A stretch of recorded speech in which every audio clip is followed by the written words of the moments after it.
Morning, hello. Morning. Please could you start by giving us an update on the squad? I wondered if you might have anyone back for tomorrow. In terms of squad, everyone sort of from the weekend got through okay. Archie got a bit of a knock, obviously, but he's recovered well. And I guess the main one's Dom. He's due to train today, so he's still not 100%, but he's definitely improved from the weekend. So just see how he goes through training today. And that's it. The other injured guys are inching closer, but not available. Thank you. I know you said after the Fulham game that the team were dipping into energy levels that many wouldn't. Will you give us a sense of how the week's going so far? Yeah, look, obviously, we're in this sort of cycle of sort of knowing, it's kind of I think it's a Thursday, Sunday cycle for us pretty consistently. So routines are there, Monday's kind of recovery day for the lads, and then yesterday training with the guys who didn't sort of play the majority of the game, and again extended recovery for the others, and then sort of full session today. But yeah, they've all recovered well. No issues from it, and obviously ready to go for a big game tomorrow. And a word on that game, can I ask you a bit about Bournemouth and what you've made of what you've seen of them of late, and what kind of a challenge you think they provide? Yeah, tough challenge, not just of late. I think from last year, we're obviously new manager coming in, and they're really aggressive with their football, and especially at their place. Even this year, they've beaten City and Arsenal at their place, so good challenge. We had a tough game up there last year, we did well, but then we had a tough game against them here. So one of those sides where there's a real consistency in performance and approach, so you know that you're in for a battle, looking forward to it. Morning. 13 games in, you're the club who's scored the most goals in the league so far of 28, testament to your attacking football. In terms of improving your performance, you've obviously got a lot of injuries at the moment. What do you think that the players that are starting at the moment need to work on? Yeah, look, I think, I've said before, I think we're sort of progressing in all aspects of our game. I think, obviously we've scored a lot of goals, but even defensively, I think we're much more kind of consistent defensively this year than we were last year. The fact that we have got quite a few absences, significant absences at the moment, is something we just have to work through. We had a very similar scenario last year, fair to say we kind of sort of ground our way through it, and we're kind of doing that at the moment. But the improvements, in all aspects of the game. But at the same time, like I said, we're definitely showing progress in the areas we felt like we needed to this year. We've obviously had a couple of games where we've been sort of not great in executing our football, and those two games in particular, particularly against sort of Palace and Ipswich, we fell well below what we wanted to do, and that's probably again an area we've tried to sort of iron out. But aside from that, like I said, it's progress in all areas. And Brennan Johnson spoke recently about the team just physically running more and the overall mentality when you do concede first. How, as a manager, do you actually work on that in-game resilience, or do you think personally it's more down to the players than working on it as a club? I think it's just like behaviour, and behaviour is kind of learned. You do that every day, the way you train, the way you sort of approach everything you do, and a big part of our game is physical output and consistency in that, and we have been consistent in that, and the other resilient stuff, I think you just, like I said, it's a learned behaviour, I think, and you test that out every day. You kind of push the limits of what you do with training, with the way you approach everything you do, really, and hopefully that sort of comes to the fore when you need it in games, and some of it's just learnt in games itself. And Bournemouth have delivered some great performances, particularly at home this season, and their work rate off the ball is strong. Tottenham have beaten Bournemouth, though, 10 out of 14 heads-to-heads. Is there a different sort of pressure or mentality approach when you go into a game and you are the favourites, you're expected to win? No, I don't think so, and I'm not really sure. I think, especially this year, not just for us, but for most teams. I don't think there's, apart from Liverpool, there's no team I think thinks about going into any game thinking it's going to, they're somehow favourites, because there's been sort of inconsistency in results amongst all clubs, and that's because the evenness of the competition. So I think what you've done historically is kind of irrelevant. What we know is this year in the Premier League, all games are pretty tightly contested, and even if a team has kind of had a previous poor performance, they're just as likely to bounce back and put in a strong performance on the weekend. So, I mean, this week it's a bit different, I guess, because all Premier League clubs are playing 3 games within a week, so that'll test, I think, a few of the clubs that don't do that regularly, whereas we've been in that sort of cycle for a while. So, but yeah, we're expecting it. Like I said before, we're expecting a tough game down there. They're a good side who rarely dip below a certain level of performance, so it'll be a good test for us. Thank you. I just want to ask you about Jed Spence. He's had a real kind of turnaround under you in his Tottenham career, but still hasn't actually started a Spurs game for any manager.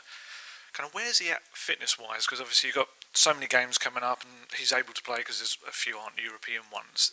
Is he close to being able to start for you? Is he going to be an option? Yeah, look, I mean, I don't know about a major turnaround. I mean, I think a major turnaround is Jed playing regularly at this level. So, I mean, just because he's hung around doesn't mean that's a major turnaround. I still think a lot of that's Jed just continuing to train hard and wait for his opportunity. Look, fitness-wise, he's always in good condition. We obviously train pretty hard. So, could he start a game? I think he could. Could he start multiple games? Probably not, because he hasn't played for quite a while. But he's been in and around the squad, and I guess particularly between now and Christmas, opportunities may come up for him. He almost got on the weekend, but sort of the red card changed things a little bit. But I think the key for Jed is that he's still training well. His focus is there, and just to be ready to take the opportunity when it comes. Strikers, I want to ask you about that. Obviously, you're in the situation again at the weekend with no Dom and Richarlison as well with his issues. I mean, especially on Richarlison, with the frustrations that he's had over his Tottenham career, is that an area that you kind of have to look at now? Because I don't want to sound too harsh, but maybe you can't trust, because of previous experiences, that he's going to come back and be there for a prolonged period. Yeah, look, I think there's no doubt. I mean, because again, when you add Wilson to that, and you add even Mikey now, he said, like I said, we had Dom out on the weekend. Now you kind of hope that sort of alleviates. Although with Wilson, it's obviously long term. Hopefully Mikey, by the turn of the year, will be back as well. But again, he's 17. So yeah, look, with Richie, it has been sort of frustrating, because I just see the potential in him, and to be fair to him, when he's been fit, he's always made an impact for me anyway. I think back to the start of last year, and then when he came back into the team during the year, he went on a scoring run. Even the little games he's played this year, he's made an impact. So that's what you kind of hold on to. But there's no doubt we need some bolstering in that front third over the sort of course of the next sort of couple of transfer windows, because it's Dom coming in has been great, but again, we can't overload him either, because ultimately, even if he stays fit, knock on wood, nothing happens, performance will invariably drop if his energy levels drop. So it's something we're aware of and kind of need to plan for. Just ask you about Mikey. Obviously, he's been out for a considerable time now, and still some more to come. I'm presuming it's something that's really kind of attacked his system then, this virus. Look, I come out here and I want to be as transparent as I can, but this is a 17-year-old boy. I don't like talking about what they have and what they don't have. It's nothing serious, but, he's 17. We're going to take our time.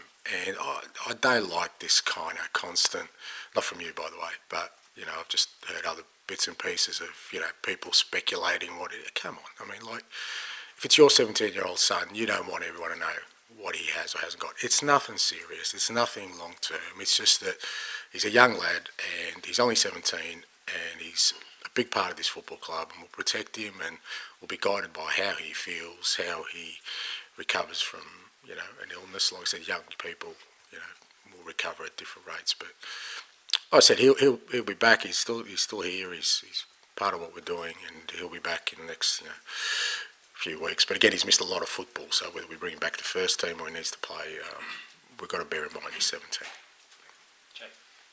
Oh, hi, Ange. Just staying on injuries, just wanted to ask for an update on Christian Romero. Is he back training with the team yet? He's due to sort of have his sort of last session or last couple of sessions with sort of the rehab guys today and tomorrow. So we're kind of hoping that back in team training potentially by Friday, at the very latest early next week if everything goes well. Just wanted to ask you about the FA Cup draw against Tamworth, what your thoughts of that were, and how much do you actually know about them?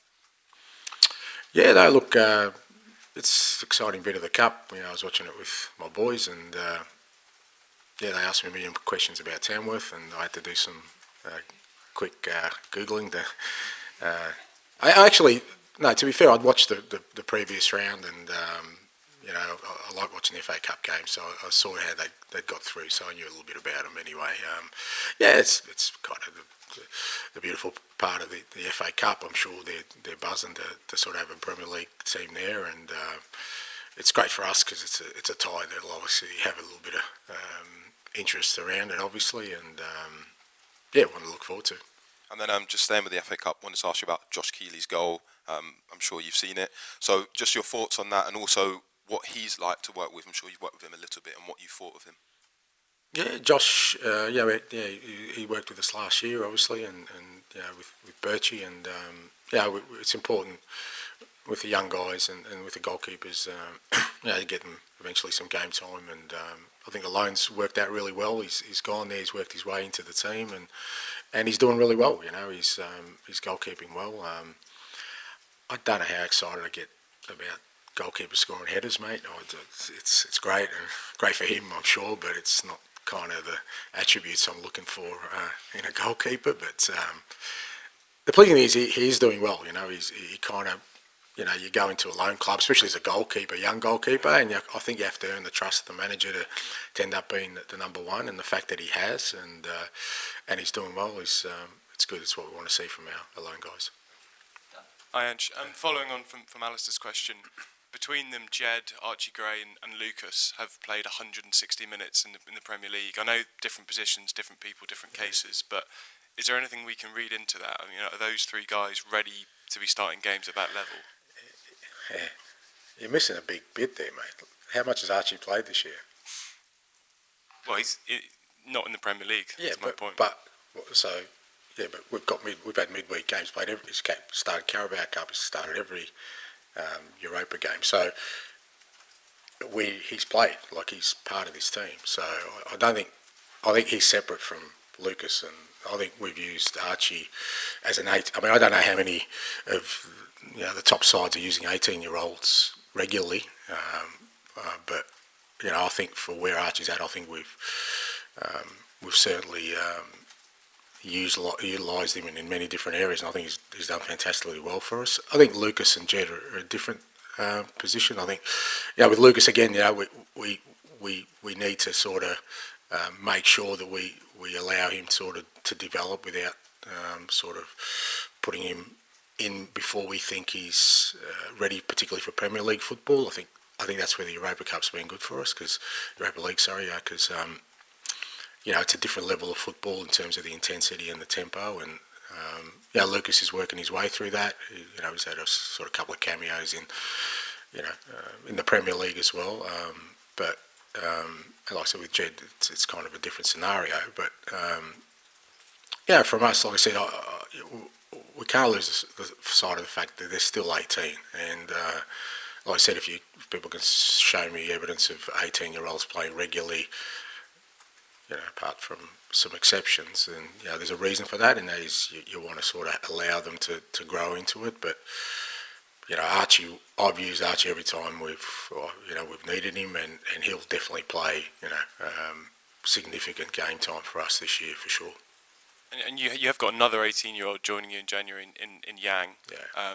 I mean, it's the sheer number of kind of young players in the squad a kind of reason for patience, I guess, or. Yeah, I mean, it depends which way you look at it, Dan. But it's like I've said before. I think it's the way you build. I mean, I think if you're trying to build, what you want is young players, because ultimately, every team kind of goes through its cycles, and we don't have many at sort of the top end of kind of age-wise. We've got a few in that sort of sweet spot of peak years, as they call them. But we've got a lot who are kind of going to grow into that over the next number of years, and what you want is, hopefully those 18-year-olds, because not all of them, but the majority of them are going to start growing with the team and sort of break through. So there is a kind of longer-term view that has to be taken with what we're trying to build from a team and squad perspective.